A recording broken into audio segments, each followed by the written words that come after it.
ഷേഖ് ഹസീന പറന്നിരിക്കുകയാണ്. ഷേഖ് ഹസീന അവിടെ പറന്നതാണെന്ന് ചില ആൾക്കാർ പറയുന്നുണ്ട് വേറെ രാജ്യങ്ങളിലോട്ട്. അതല്ല, ഷേഖ് ഹസീനയെ ഇന്ത്യ രക്ഷപ്പെടുത്തിയതാണെന്നും പറയുന്നുണ്ട്.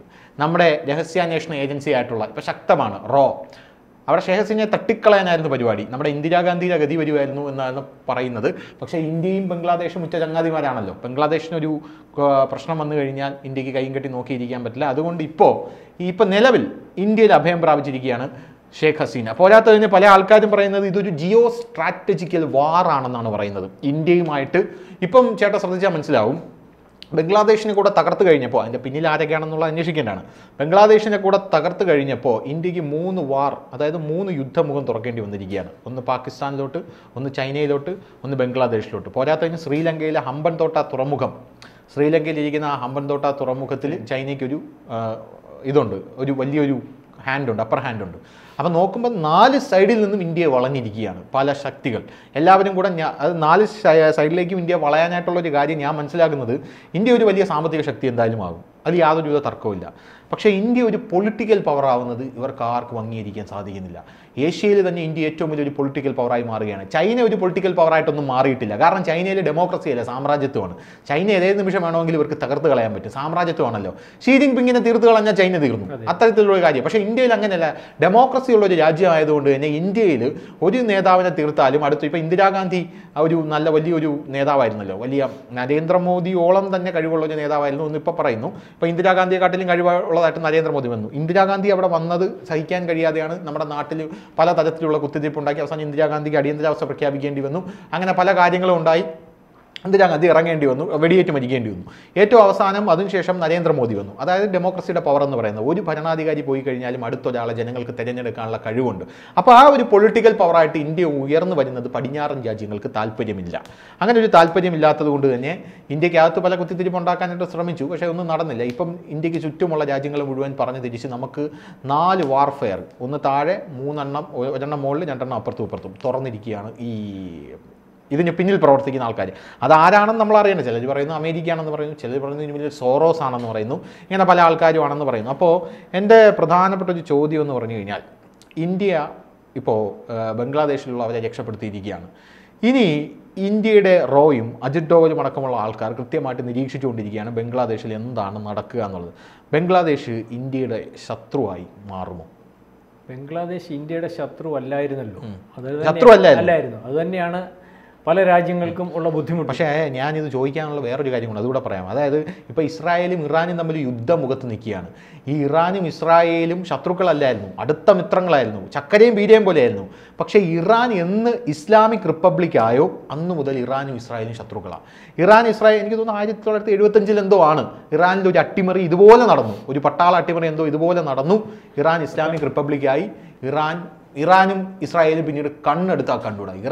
ഇസ്രായേൽ പിന്നെ ഇറാനകത്ത് കയറി ഈ ആണവ നിലയങ്ങളിലുള്ള സയൻറ്റിസ്റ്റുമാരെ കൊല്ലുന്നു, അതിനകത്തുള്ള കമാൻഡർമാരെ കൊല്ലുന്നു, വലിയ വിഷയമായി മാറുകയാണ്. അതിപ്പോൾ പശ്ചിമേഷ്യയിൽ വലിയ യുദ്ധത്തിൻ്റെ മുഖത്ത് അവർ നിൽക്കുകയാണ്. അപ്പോൾ ബംഗ്ലാദേശും നമുക്കെതിരെ അതുപോലെ തിരിഞ്ഞു വരുമോ എന്നുള്ളതാണ് എൻ്റെ ചോദ്യത്തിൻ്റെ ക്രക്സ്. ബംഗ്ലാദേശ് തിരിഞ്ഞു വരാത്തത് തന്നെയായിരുന്നല്ലോ ബംഗ്ലാദേശിൻ്റെ ഇപ്പോഴത്തെ ആഭ്യന്തര യുദ്ധത്തിന് കാരണം. ഇപ്പോഴത്തെ ആഭ്യന്തര യുദ്ധം എന്ന് പറയുമ്പോൾ ഇപ്പം 3ാമത്തെ പ്രാവശ്യമാണ് ഷേഖ് ഹസീന അധികാരത്തിൽ വരുന്നത്. അതായത് 2 പ്രാവശ്യം തുടർച്ചയായിട്ട് 3ാമത്തെ വട്ടം. നേരത്തെ അവർ ഏതാണ്ട് 20 കൊല്ലത്തോളം ആ രാജ്യം ഭരിച്ച ഒരു നല്ല ഭരണാധികാരിയാണ്. അതായത് പാകിസ്ഥാനിൽ നിന്ന് 1971 സ്വതന്ത്രമായതിനു ശേഷം ഈ രാജ്യത്തിൻ്റെ പുരോഗതിയിലൂന്നി ഒരു രാജ്യം എങ്ങനെ വികസിക്കാം അല്ലെങ്കിൽ വികസിക്കണം എന്ന് ആഗ്രഹിച്ച് ഭരണം നടത്തിയ ഒരു ഭരണാധികാരിയാണ്. അവിടുത്തെ പാകിസ്ഥാൻ്റെ കൂട്ടത്തിൽ അവിടുത്തെ ന്യൂനപക്ഷങ്ങൾക്കൊക്കെ കൃത്യമായ ഒരു പ്രൊട്ടക്ഷൻ കൊടുത്തുകൊണ്ട് പോയ ഒരു ഭരണാധികാരിയാണ്. അതായത് ഇസ്ലാമിക രാജ്യമാണല്ലോ, അല്ലെങ്കിൽ കൂടുതൽ ഇസ്ലാം ഉള്ള രാജ്യമാണ്. അവിടെ പ്രൊട്ടക്ഷൻ കൊടുക്കുന്നു എന്ന് പറയുമ്പോൾ പോലും എന്നിട്ടും ആക്രമണം നടക്കുന്നുണ്ട്. എന്നാലും അവർക്ക് വേണ്ട കരുതൽ പാകിസ്ഥാന്റെ കൂട്ടല്ല. ആക്രമണം നടക്കുമ്പോൾ അവർ നടപടിയെടുക്കും. അതുപോലെ തന്നെ ജമാഅത്ത് ഇസ്ലാമി എന്ന് പറയുന്ന സംഘടനയെ പൂർണ്ണമായിട്ടും കഴിഞ്ഞ ഇലക്ഷന് മുമ്പ് അവർ നിരോധിക്കുകയുണ്ടായി. അതായത് അത് രാജ്യത്ത് മതവികാരം അല്ലെങ്കിൽ വർഗീയത ഊട്ടിയുറപ്പിക്കുന്ന രാജ്യവിരുദ്ധ ശക്തിയാണ് തിരിച്ചറിഞ്ഞ് അതിനെ പൂർണ്ണമായിട്ട് കഴിഞ്ഞ പ്രാവശ്യം അവർക്ക് മത്സരിക്കാൻ പോലുമില്ല, ബാൻ ചെയ്തിരിക്കും. അപ്പം ഈ പ്രാവശ്യം അവർ അധികാരത്തിൽ വന്നതിന് ശേഷം അവരൊരിക്കലും കണക്ക് കൂട്ടാതെ 6 മാസമായതാണ്, 6 മാസത്തിന് ശേഷം ഒരു വിദ്യാർത്ഥി പ്രക്ഷോഭം എന്ന രീതിയിൽ ഒരു സംവരണത്തിൻ്റെ വിദ്യാർത്ഥി പ്രക്ഷോഭം, അതായത് ആ 1971 ഈ രാജ്യം സ്വതന്ത്രമായി ഒരു രാജ്യം ഉണ്ടാക്കുന്നതിന് വേണ്ടി തയ്യാറായ സ്വാതന്ത്ര്യ സമര സേനാനികളുടെ പിന്തുടർച്ചക്കാർക്ക് സംവരണം കൊടുക്കണമെന്നുള്ള ഒരു ആർഗ്യുമെൻ്റാണ് ഉള്ളത്. അതിനകത്ത് ആ സംവരണത്തിനെതിരെ ഒരു വിദ്യാർത്ഥി പ്രക്ഷോഭം 2018 വിദ്യാർത്ഥി പ്രക്ഷോഭം ഉണ്ടായത്, അത് കെട്ടടങ്ങി. ഇപ്പം അവർക്ക് 56% സംവരണം വരുന്നു, അല്ലെങ്കിൽ 40% സംവരണം അവർക്കും, ബാക്കി ഈ സംവരണാനും അവിടെ 56%, ബാക്കി അവിടുത്തെ ഈ ന്യൂനപക്ഷമായിട്ടുള്ള ഹിന്ദുക്കൾ 10% സ്ത്രീകൾക്ക്, പിന്നെ 5% നേറ്റീവ് ആൾക്കാർക്ക്, 1% ഡിസേബിൾഡിന്, 10% പിന്നോക്ക വിഭാഗക്കാർക്ക്, ബാക്കി 30% അവാമി ലീഗിൽ തന്നെയുള്ള സ്വാതന്ത്ര്യ സമര സേനാനികൾ. അതെ, അവാമി ലീഗ് എന്ന് പറയുന്ന പാർട്ടിയാണല്ലോ ഇവരുടെ അല്ലേ. അവാമി ലീഗ് എന്ന് പറയുന്ന സ്വാതന്ത്ര്യത്തിന് വേണ്ടി പോരാടിയിട്ടുള്ള അദ്ദേഹം, അത് പിന്നെ നമ്മുടെ ഈ ഇന്ത്യൻ നാഷണൽ പാർട്ടി ഉണ്ടാവും, ഇവർ ആ പാർട്ടിയുടെ ഭാഗമാവുകയൊക്കെ ആണല്ലോ, ഭാഗമാണ്. അപ്പം ഇവരെ ഒരിക്കലും ഉദ്ദേശിച്ചിട്ടില്ല ഇത്തരത്തിൽ ഈ തുടർച്ചയായിട്ട് ഈ നമ്മുടെ ജമാഅത്ത് ഇസ്ലാമിയെ നിരോധിച്ചതിന് ശേഷവും ശക്തമായ ജനാധിപത്യത്തേക്കുള്ള അവർ തിരിച്ചു വരുമെന്നുള്ള കാഴ്ചപ്പാട് ഒരുപക്ഷെ ഇപ്പോഴത്തെ പ്രക്ഷോഭകാരികൾക്ക് പിന്തുണ കൊടുക്കുന്ന ആൾക്കാർക്ക് ഉണ്ടായിരിക്കണമെന്നില്ല. തിരിച്ചു വരുന്നു, വീണ്ടും അവരിപ്പം ഈ ഇത് തുടങ്ങിയപ്പോൾ അതിൻ്റെ വിദ്യാർത്ഥി സംഘടന ഉൾപ്പെടെ ജമാഅത്ത് വിദ്യാഭ്യാസ സംഘടന ഉൾപ്പെടെ പൂർണ്ണമായും നിരോധിച്ചു. അപ്പോൾ ഒരു സുപ്രഭാതത്തിൽ ഇവരെ ആരെ ആശ്രയിക്കുന്നോ അവരെല്ലാം ഇവർക്കെതിരാവുകയാണ്. അതായത് ഒരു രാജ്യത്തിൻ്റെ ഭരണാധികാരി എന്ന് പറഞ്ഞാൽ ആ രാജ്യം നിയന്ത്രിക്കുന്ന പട്ടാളം വേണം, പോലീസ് വേണം, അല്ലെങ്കിൽ ഉദ്യോഗസ്ഥവൃന്ദം വേണം. ഇതെല്ലാം ഒരു സുപ്രഭാതത്തിൽ ഇപ്പോൾ പറയാൻ 4-5 ലക്ഷം പേരാണ് പ്രക്ഷോഭത്തിലുള്ളത്. ഏതാണ്ട് 20 കോടി ജനം ഉള്ളിടത്ത് ഒരു 4-5 ലക്ഷം പേര് പ്രക്ഷോഭത്തിൽ നിൽക്കുമ്പോൾ ഒരു രാജ്യത്തെ പ്രധാനമന്ത്രിക്ക് അധികാരം വിട്ടൊഴിയേണ്ടി വരുന്ന ഒരു അവസ്ഥയെന്ന് പറഞ്ഞാൽ ധനുഷിന് ഉദ്ദേശിച്ചില്ല. അധികാരം വിട്ടൊഴിയേണ്ടി വരും, കാരണം സൈന്യം കൂടി. ഞാനീ പറഞ്ഞത് അവരെ പുറകിൽ നിന്ന് കുത്തി, അല്ലെങ്കിൽ ഒരു രാജ്യത്ത് എങ്ങനെ പ്രക്ഷോഭം ഉടലെടുക്കുന്നത് വിജയിക്കുന്നത്? അവിടുത്തെ സൈന്യവും പോലീസ് സംവിധാനവും ഇതിനെ നിയന്ത്രിക്കുന്ന ആൾക്കാരെല്ലാം അവരുടെ കൂടെ കൂടിയാണ്.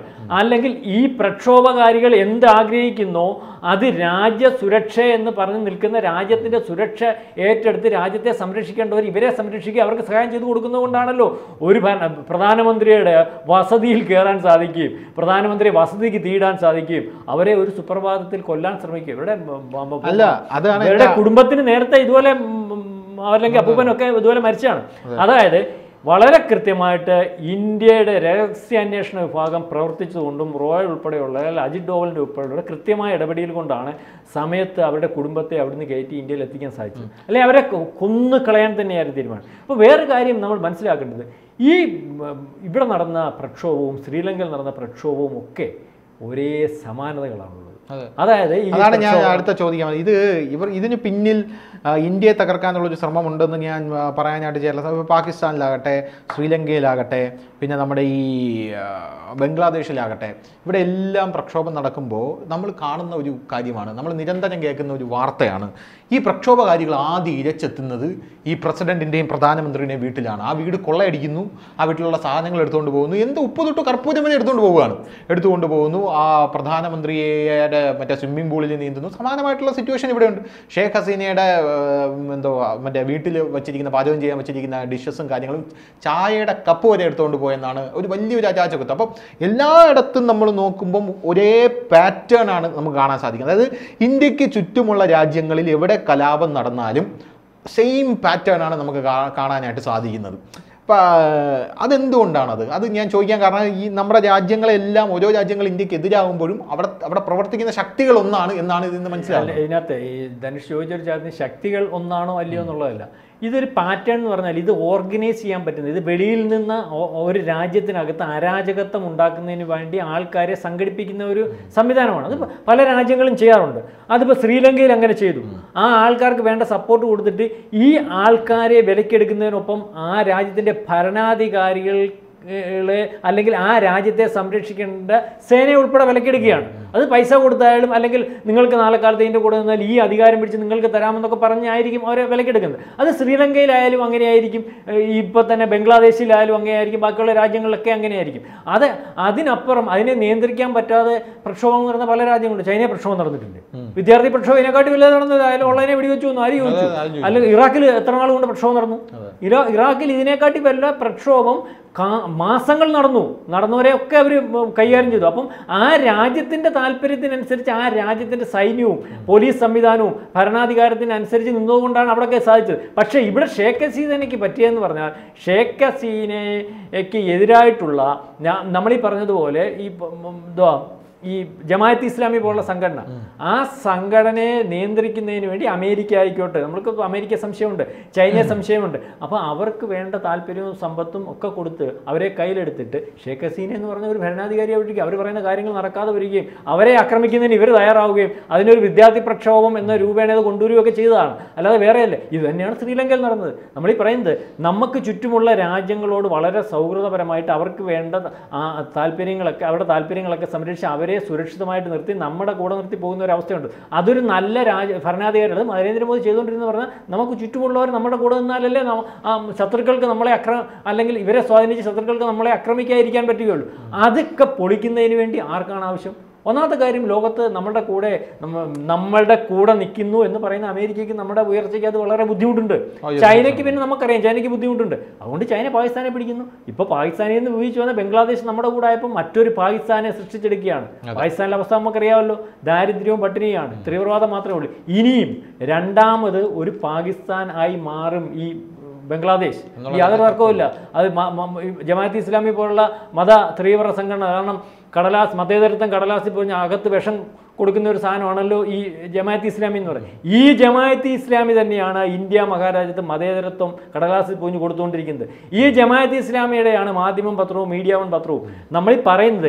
ഈ ജമാഅത്ത് ഇസ്ലാമിയെ ഒക്കെ വളരെ കൃത്യമായിട്ട് ഇന്ത്യ മഹാരാജ്യത്ത് ഉറ്റുനോക്കി ഇവൻ ചെയ്യുന്ന കാര്യങ്ങൾ പഠിച്ച് മുന്നോട്ട് പോയി രാജ്യവിരുദ്ധമായിട്ടുള്ള കാര്യങ്ങൾ ഉണ്ടെങ്കിൽ അത് തീർത്തു പോയില്ലെങ്കിൽ നാളെ കാലത്ത് ഈ രാജ്യത്തിനകത്ത് അവസരോചിതമായിട്ട് മറ്റ് രാജ്യത്തിന് പ്രവർത്തിക്കാൻ പറ്റുന്ന ഒരു സംവിധാനം ഉണ്ടായാൽ ഏറ്റവും ആദ്യം അവരുടെ കൂടെ കൂടി ഈ രാജ്യത്ത് അരാജകത്വവും ഈ രാജ്യത്തിൻ്റെ ഭരണാധികാരിയും ഒക്കെ അട്ടിമറിക്കാൻ നിൽക്കുന്ന ആൾ അല്ലെങ്കിൽ പാകിസ്ഥാനി എന്നുള്ള ഈ ജമാഅത്ത് ഇസ്ലാമി തന്നെയാണ്. പാകിസ്ഥാനിലെ ജമാഅത്ത് ഇസ്ലാമി തന്നെയാണ് ബംഗ്ലാദേശിൽ പ്രവർത്തിക്കുന്നത്. ആ ജമാഅത്ത് ഇസ്ലാമി തന്നെയാണ് ഇന്ത്യയിൽ പ്രവർത്തിക്കുന്നത്. ഇത് മതേതരത്വ സംവിധാനമൊന്നുമല്ല.